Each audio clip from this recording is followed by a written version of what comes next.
कहते हैं कि अंग्रेज चले गए और अंग्रेजी छोड़ गए। अभी पिछले कुछ दिनों से एक डिबेट चल रहा है इंडिया वर्सेस भारत। कुछ लोग इसे कह रहे हैं कि देश का नाम बदला जा रहा है। बहुत सारे चुटकुले भी आ रहे हैं, बहुत सारे लोग इसका मजाक भी बना रहे हैं। लेकिन बंधुओं, ये चुटकुले बनाने और मजाक उड़ाने का विषय नहीं है। ये हमारी सभ्यता है, संस्कृति है, परंपराएं हैं, और यदि हम स्वयं इसका सम्मान नहीं करेंगे तो कोई बाहर से नहीं आएगा। जब हम स्वयं सम्मान नहीं करेंगे तो कोई और क्यों करेगा। तो हमें इस बात को समझना पड़ेगा कि हमारी जो परंपरा है उसको हम कैसे जीवित रखें, और उसी का एक प्रयास चल रहा है। वास्तव में विश्व में जितने इतने सारे देश हैं, क्या किसी भी देश के इतने सारे नाम हैं? तो हमारे ही देश का क्यों है? एक्चुअली भारत में कभी क्राइसिस सिचुएशन नहीं थी, और इसीलिए अनादिकाल से यहाँ आक्रांता आते रहे। जाहिर सी बात है, वो कुछ देने तो आए नहीं थे, लेने ही आए थे। भाई उनके पास था नहीं, भूखे थे, भोजन की तलाश में आए थे। तो जितने भी आक्रांता आए उन्होंने अपने सुविधानुसार नाम रख लिया। अब जो नाम उन्होंने रखा उस नाम को हम कंटिन्यू करें तो ये कोई बहुत मर्यादित बात नहीं है। और अगर इसका प्रयास किया जा रहा है कि भाई ठीक है, हम अपने सिस्टम को रिस्टोर करेंगे, हमारी जो विचारधारा थी, हमारी जो परंपराएं थी, उसको हम पुनर्जीवित करने का अगर प्रयास कर रहे हैं, तो इतना शोर मचाने की आवश्यकता क्यों है? आज़ादी के बाद अंग्रेज तो चले गए, लेकिन अपनी हेजमनी छोड़ गए, जो कुछ लोगों के माध्यम से अभी भी यहाँ। अब अभी आप अगर इंग्लिश मीडियम के हैं तो भारत शब्द तो आया ही नहीं होगा, इंडिया ही पढ़ाया जाता रहा होगा।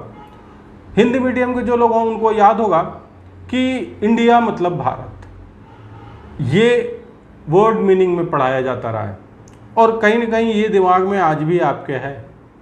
तो आपको इस तरह से ये एक ओपियम की तरह थोड़ा थोड़ा दिया गया है वर्षों तक कि अब अटपटा सा लग रहा, लेकिन ये अटपटा है नहीं, कुछ एकदम नेचुरल है कि भाई भारत ही राष्ट्र है। इंडिया और या कोई और नाम, हिंदुस्तान, ये कोई नाम नहीं है। हिंदू स्थान, भाई जहाँ हिंदू रहते हैं वो स्थान हिंदू स्थान, ये कोई प्रॉपर नाउन है नहीं। अब हम जब पढ़ते हैं तो अपने दोस्तों के कई सारे नाम रख लेते हैं, तो क्या वो सारे नाम वो आगे भी कंटिन्यू करता है क्या? क्यों करेगा भाई? वो तो मजाक की बात थी। आक्रांताओं ने नाम अपनी सुविधा अनुसार रखा था इस देश को बांटने के लिए, या यहाँ की सभ्यता को तुच्छ बताने के लिए। क्योंकि देखिए, कहते हैं कि कोई राष्ट्र तब तक पराधीन नहीं होता जब तक उसकी सभ्यता और संस्कृति जीवित है। तो कोई भी आक्रांता आए तो सबसे पहले तो उसका प्रयास ये रहा कि वो यहाँ की जो परंपराएं हैं उनको हीन बताना, और ये सभी ने किया, और इसी का ये नतीजा है कि आज हम इस पर चर्चा कर रहे हैं। होना तो ये चाहिए, इस पर चर्चा कोई आवश्यकता ही नहीं है। एक्चुअली संविधान निर्माताओं ने भी शायद ध्यान नहीं दिया, या मैं तो उस समय की बात कर नहीं सकता कि जो पहली लाइन, ओपनिंग लाइन लिखी गई, इंडिया दैट इज़ भारत, इस सेंटेंस को हटाया जाना चाहिए। तो यहाँ से सबसे पहले तो इस पंक्ति को ही, इस लाइन को ही वहाँ से स्ट्राइक आउट करना चाहिए, क्योंकि सारी समस्याओं की जड़ वहीं से है।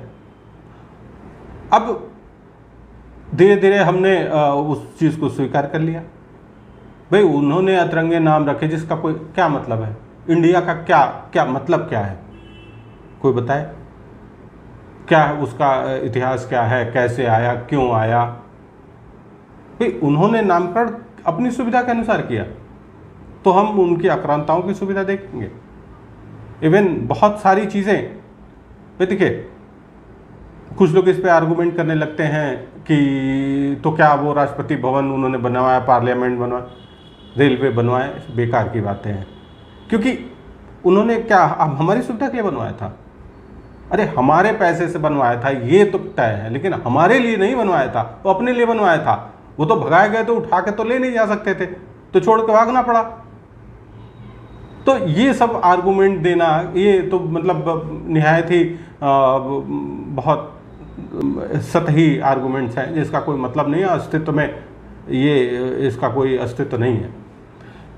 तो कहने का तात्पर्य ये है कि राष्ट्र तो भारत ही है, और इसके साथ साथ हम तो हमारा तो हमेशा से सुझाव रहा है कि बहुत सारी चीज़ें और भी हैं। जुडिशरी में बहुत सारे वर्ड्स हैं जो प्रयोग में होते हैं, आर्मी में प्रयोग, इन सारे शब्दों को हटा दें, क्योंकि ये सारे शब्द हमारे पास पहले से हैं, इंग्लिश तो बाद में आया है। अगर आप चाणक्य का अर्थशास्त्र उठा के देखें तो उसमें सारे जितने भी ये पद होते हैं, जितनी भी जिम्मेदारियां होती हैं, सबका नामकरण किया हुआ है। तो हमें किसी से उधार लेने की ज़रूरत क्या है? अगर हम खुद ही धन धान्य से संपन्न हैं तो हम उधार किसी से क्यों लें? अगर हमारी शब्दावली इतनी मजबूत है तो हम किसी और के शब्द से काम क्यों चलाएं? तो इस पर तो ना कोई चर्चा की आवश्यकता है और ना ही कोई परिवर्तन इसमें क्या है? जो था ही नहीं उसके बारे में विचार करने की आवश्यकता ही क्या है? हमको तो बस उसका प्रयोग छोड़ देना। और मेरा मानना है कि ये उपहास का विषय तो करता ही नहीं है, तो इस पे ये चुटकुले बनाना और ये सब चीज़ें नहीं करके, और बल्कि ये हमारी परंपरा है, ये हमारी सभ्यता है, ये हमारी संस्कृति है, इस बात को समझने की आवश्यकता है। और सरकार यदि कुछ कर रही है तो सरकार के साथ खड़े होने का समय है। हमने अपनी जिम्मेदारी समझी और हम पूरी तरह से सरकार के साथ खड़े हैं। धन्यवाद।